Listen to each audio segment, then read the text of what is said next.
Hello friends, I'm Swapna Shetty. In this video, we are going to know how to write methods and how to perform method calls and what are static methods and static block. So what is a method basically? A method is nothing but a group of statements to perform a task. It basically contains two parts, method header or method prototype and method body. Method header is it contains return type, method name and the parameter list. That is, if I wanted to write a method which finds the square root, so I can simply write double is the return type, double space square root, sqrt is the method name, and num1, which is just giving a number for which a square root value has to be found out.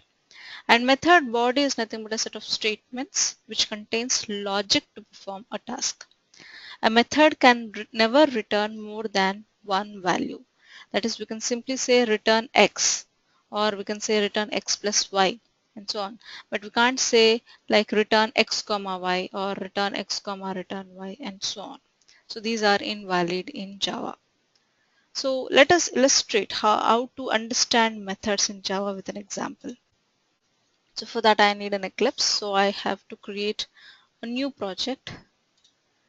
Namely, I wanted to know something about methods here, so I would say method samples as the project name. I'm using Java 1.6, say next and then finish. So method samples project got created. So right click on the project and create new class within the package com.educators, and the name of the class is sample. So how for understanding sample, in sample I would like to write few instance variables and constructors and a methods, not a main method. So I'm not creating any main method in it.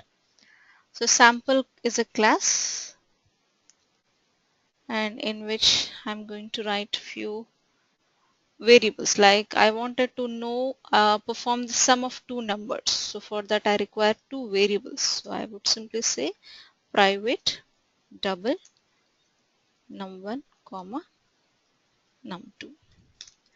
I want to initialize these variables with a parameterized constructor. So I would simply say write a constructor with the same class name sample, and here double x is one variable and double y. In this, just initialize the num1 with x and num2 with y. So parameterized constructor got created. Now I would write a method called sum which is returning nothing. So simply I write void before this, and here it would calculate the result, that is double res equals to num1 plus num2, and just print the result, that is sum equals to res. Now a class with a method and constructors is ready. Now I need to create an object to this class and use the method. So for that I use another class, same class methods with public static void main,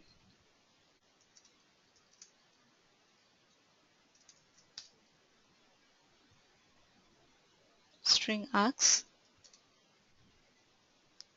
So in this method, main method, I would create an object to class sample. So for that I would say sample, and the object name is something like s equals to new sample, and I would like to pass the parameters here itself. Like I would pass something like 10 comma 22.5, and then call the method s.sum, which would print the result. So let's execute this, run as Java application. Okay, I cannot see the Java application here because main is a method which is in class methods, but the file name is sample. So I need to rename this. So for that, simply say refactor, right click refactor, rename. So a new name would be, my class name is methods. So I would say methods, and say next, then say next, then finish. So methods.java file name got changed, but still I can find some error like the type methods is already defined. Okay, I'll just change the name. So, class method. Sorry, this is methods, but here I would change this class as sample. So here I would create sample object.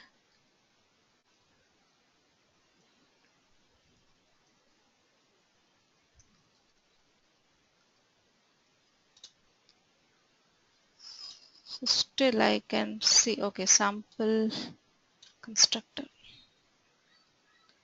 So you can see no errors now. So right click and just say run as Java application. You can see the result sum equals to 32.5.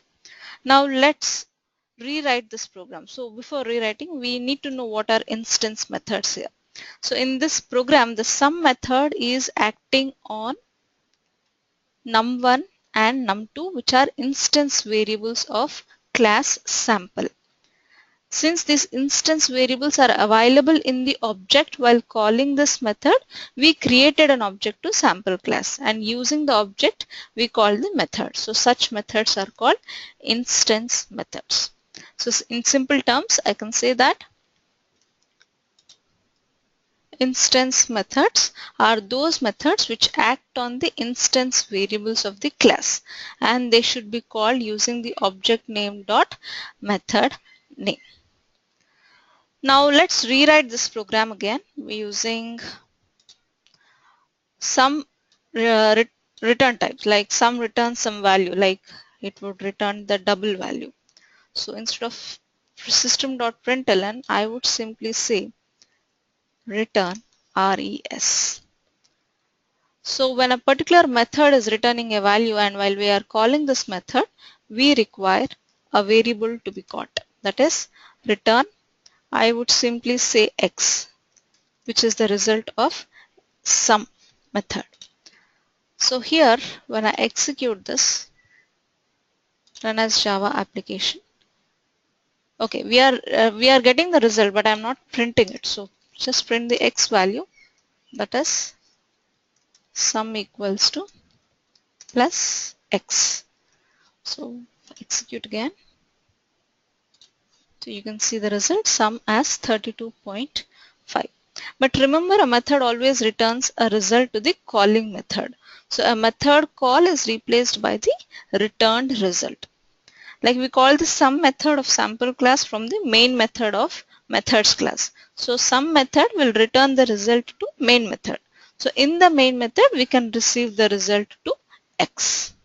So this is the program where sum is returning a value.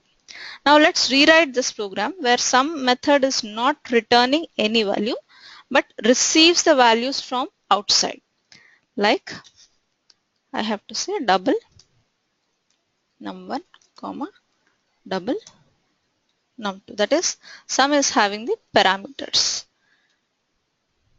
So here, since double parameters I'm using within the method, I don't require any of the instance variables and the constructors here.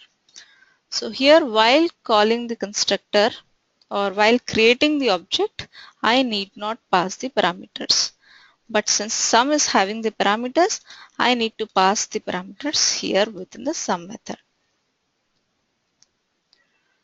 So here first an object would be created, and using that object I'm calling the method which is passing the parameters. So num1 will get 10 and num2 will get 22.5, and the result is calculated, and that result is returned and captured in x, and then the x value is printed. So you can get sum equals to 32.5. So when you observe here, sum is taking parameters and also returning the results, but the sum method is not acting on any of the instance variables. In fact, there are no instance variables inside the sample class. But we know that instance variables are available in the object.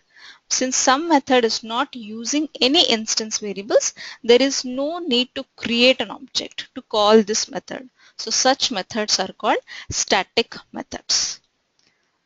So these static methods are nothing but, let's come back to the PPT. Static methods are nothing but methods which do not act upon instance variables of a class. So how to call now without creating an object, how to call the method is, so simply I remove the statement, comment out this. Now what is S? So such static methods, since this is not using any, sum is not using any instance variables, I can declare that particular method as static. So static methods can be called using class names, that is using sample.sum. So let's execute, run as Java application, you can get the result. So static methods are those methods which do not act upon instance variables and are called using class name dot method name. So what is the point here? Like, come back to the PPT. So we said static methods do not act upon instance variables because JVM first executes static methods and then creates the object. Generally, these static methods are declared as static using a keyword called static. So without creating an object, we can call the static methods using class name dot method name. The reason why static methods cannot act on instance variables is JVM first executes the static methods and then only it creates the objects. Since the objects are not available at the time of calling the static methods, the instance variables are also not available. So let's try to create one instance variable and use it in a static method. So for example, if I say something like, I'm using an instance variable here like int x, and I'm trying to display that x variable in a static method. So we can see a compile time error saying cannot make a static reference to the non-static field. The reason is simple, like the static methods are called even before the object is created. So when there is no object, there are no instance variables available. So that is the reason we get a compile time error. But a static method can access static variables. So for example, here I declare this as static and initialize to some variable value like x equals to 10. And this is a static method, sum is a static method which is accessing the x value. So let's see, I'm not getting any compile time error, but let's see, can we run this? Yes, we can run. We got x value got printed. So this is how we say that static methods can access only static variables and not instance variables. And coming to the differences, like what is the difference between instance and static variables? So for instance variable, a separate copy is available to each object, whereas for a static variable, single copy is shared by all the objects. So instance variables are generally stored on heap memory and static variables in method area. So let us illustrate this separate copy and single copy by using an example. So here this is the same example wherein I'm using the static x value. So to display this, I use a method called void display, which is just displaying x value. So for now, I'm just using instance. So I'll just comment out this method. So I have a class called sample with an instance variable and a method which is displaying the value of instance variable. Now here in main, I would create an object to the sample class, one object called S1, and also the second object sample S2 equals to new sample. So S1 and S2 are two objects now. Now I would just increment the value in x, that is S1 dot x. pre-incremented operator. Now I would simply say value in xy. So that is x in s1 is called the display method. That is s1 dot display. Now check the value of x in s2 also. So just display x in s2 and then they call the method s2 dot display method. So I am not using any static here, just an instance variable and a method which is printing the value, and created two objects. One object is incrementing the value of x and displaying, and the other is not incrementing the value of x and just displaying. So let's see. So we can see the values as x in S1 is 11, whereas x in S2 is 12. That is, the point here is a separate copy is available to each object. That is, whenever a modification is done to one object, those modifications will not affect the other object. So that is the reason we say a separate copy is available to each object. And let me change this to static now. Let's see how static will work. So static int x, and this is a static method which is accessing the static variable, also called class variable, and of course this is theme. So instead of s1 I can also directly call with class names or using the object names. So just run this application. So you can see both the values are 11. So the value changed in one object is affecting the value of the other object, because all static variables share a single copy in the memory.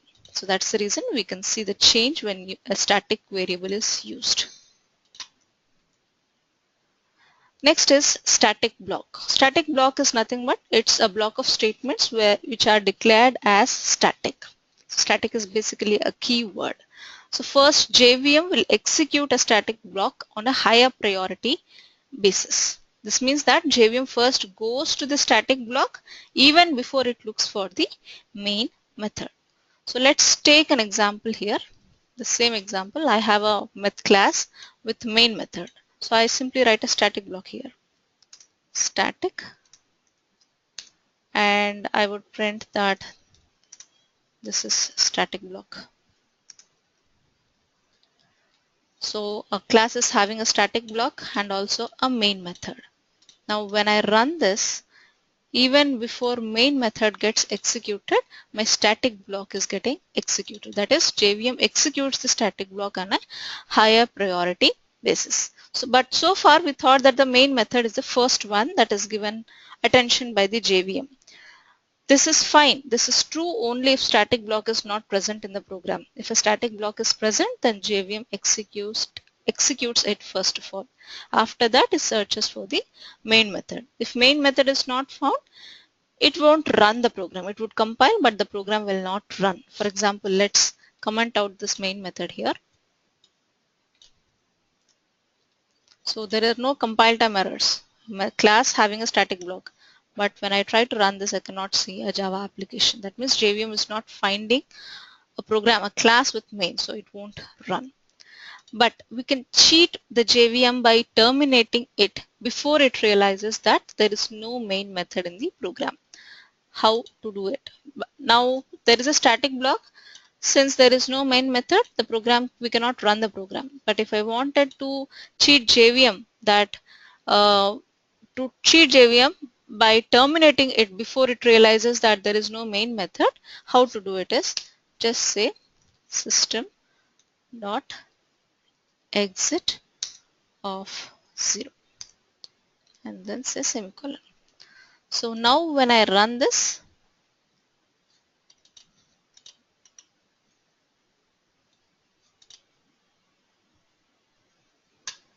system dot exit of 0, we should be able to find